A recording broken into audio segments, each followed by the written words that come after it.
नारायण नारायण नारायण नारायण। योग योगेश्वर भक्त हृदयेश्वर अखिल ब्रह्मांड नायक भस्मांगधराय महादेव के सदाशिव के पावन चरणों में साष्टांग दंडवत प्रणाम। आह्लादनी कृपामय करुणामय ममतामय जगत जननी परांबा मां पार्वती के दिव्य स्वरूप को चरणार बिंदों को हृदय में धारण करते हुए आज की दिव्य पावन चर्चा में प्रवेश। सन्मुख विद्यमान विराजमान सती सीता सावित्री स्वरूपा मेरी मातृशक्ति एवं देवतुल्य भगवत चरणारविंद आप सभी को व्यासपीठ से राधे राधे।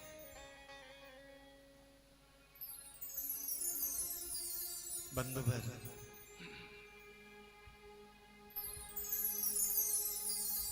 कल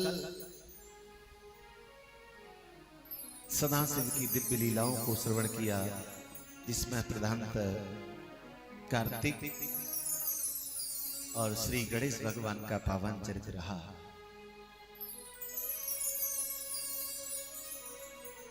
भगवान गणेश जी का विवाह रिद्धि और सिद्धि के साथ में संपन्न हुआ।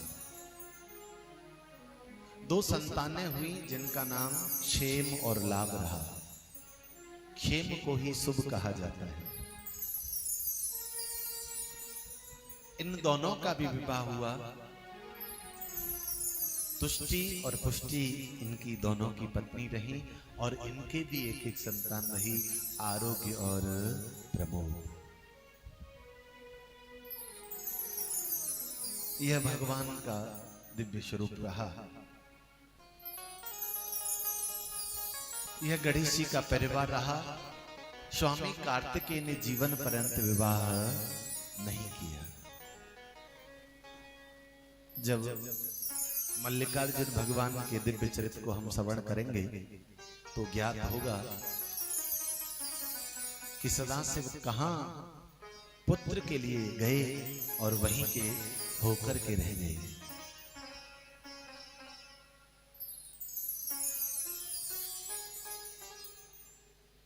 भगवान गणेश जी की दो पत्नी, दो संतानें और स्वयं, इसलिए जब भी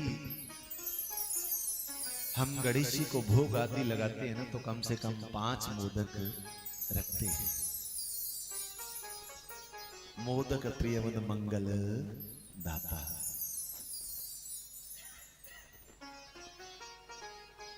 और बंधुवर आइए आगे भगवान शंकर के ही अन्य अवतारों के बारे में श्रवण करते हैं, जो धरा पर रह करके भगवान शिव ने स्वयं धारण किए।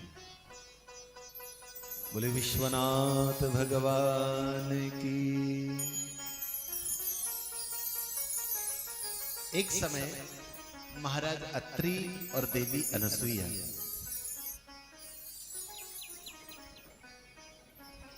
दोनों ने बड़े भाव के साथ में अद्भुत अलौकिक तपस्या की।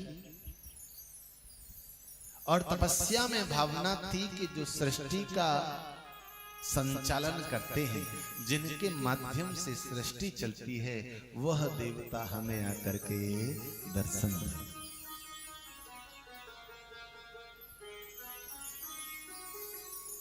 महाराज अत्रि के तपस्या का जब प्रभाव बढ़ा, उस तपस्या के तेज बल के माध्यम से एक दिव्य तेज प्रकट हुआ,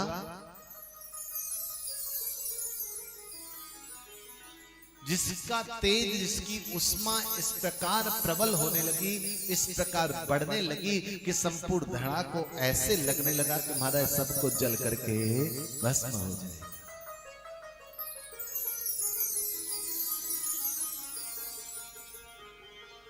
यह देख करके देवता लोग बड़े परेशान हुए कि महाराज किस वजह से ऐसा हुआ है। जब देवताओं ने देखा कि ये तो मुनि अत्रि के तप का प्रभाव है, और प्रयोजन को जाना कि तब का उद्देश्य क्या है। बोल केवल और केवल जो सृष्टि के आधार हैं, जो सृष्टि के मूल हैं, उन परमात्मा का दर्शन है।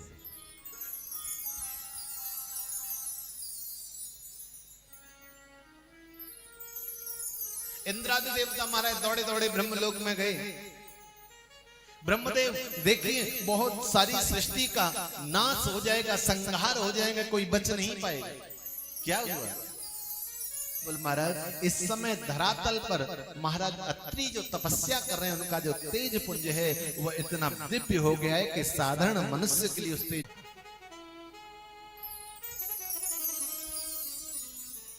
तब सदाशिव ने कहा अवतार से भगवान विष्णु के अंश से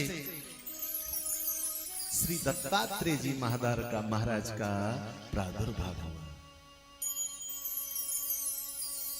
जिन्होंने संपूर्ण धरा पर गुरु की महिमा को बहुत गाया।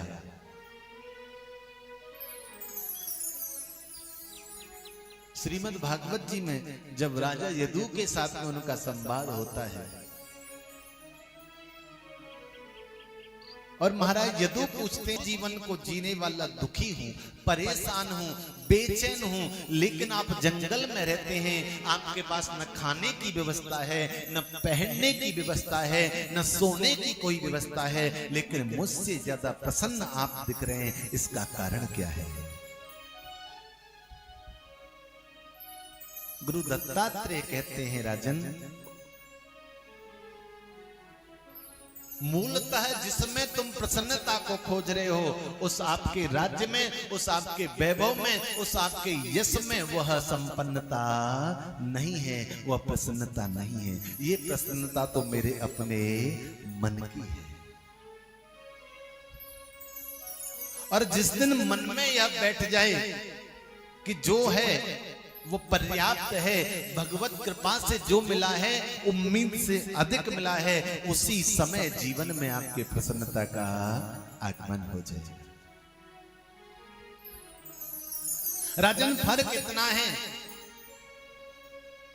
कि तुम्हें इतनी सुख सुविधाएं मिलने के बाद भी ऐसा लगता है कि कमी रह गई, और हमें अगर गलती से कोई आकर के प्रसादी के लिए पूछ लेता है और कुछ खाने पीने को दे देता है, तो हम परमात्मा का धन्यवाद करते हैं कि हम इसके पात्र नहीं थे, वो तुमने हमें दे दिया। बस यही फर्क है।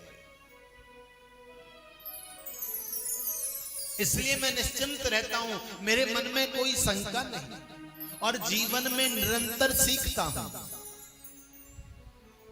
लोग कहते हैं कि गुरु एक है, लेकिन दत्तात्रेय जी कहते हैं कि मैंने 24 गुरु बनाए। जो मिला, जिससे जो सीखा, उसी को गुरु बना लिया। और ध्यान देना, मनुष्य आयु के किसी भी पड़ाव पर क्यों न पहुंच जाए, जीवन पर्यंत उसे सीखने की गुंजाइश हमेशा बनी रहती है। चाहे किसी भी क्षेत्र में हो, चाहे आयु की किसी भी अवस्था में हो। ये जो छोटा सा जीवन है ना, ये जो हमें आयु मिली है ना, वो सीखने के लिए पर्याप्त नहीं है, बहुत कम है। और ध्यान देना, जो निरंतर सीखता है, जो दूसरों से सीखता है, वही अपने जीवन को अच्छा बना पाता है। अगर तुम स्वयं के ऊपर सीखने लगोगे तो जीवन निकल जाएगा, सीख नहीं पाओगे। दत्तात्रेय जी ने कहा कि मैंने पृथ्वी से सीखा। पृथ्वी से क्या सीखा? मैंने पृथ्वी से सीखा कि जीवन में व्यक्ति के धैर्य होना चाहिए। इस धराधाम पर लोग